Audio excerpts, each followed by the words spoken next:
Bencana kebakaran di musim kemarau saat ini kembali terjadi di wilayah Kota Lubuk Linggau, Sumatera Selatan.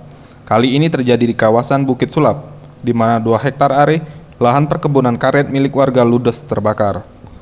Beruntung dalam kebakaran tersebut tidak merambat ke pemukiman warga, karena petugas pemadam kebakaran Kota Lubuk Linggau yang tiba di lokasi menerjunkan 2 armada mobil PBK dan langsung melakukan penyemprotan. Api dapat dipadamkan 2 jam kemudian, setelah 2 unit mobil petugas pemadam kebakaran Kota Lubuk Linggau tiba di lokasi.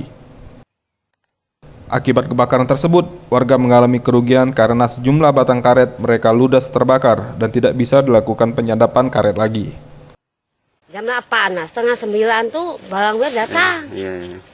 Ya, kebun amilan. Kebakaran lahan ini diketahui warga pada pukul 8 malam saat kepulan asap api menjulang ke atas, di mana akibat kebakaran telah menghanguskan hampir 2 hektar perkebunan karet warga, yang saat ini penyebab kebakaran diduga puntung rokok yang dibuang warga. Dari jalan ke bawah. Yang jelas itu ini api rokok, yang masih minta dirokok. Ferry Setiawan, Sriwijaya TV.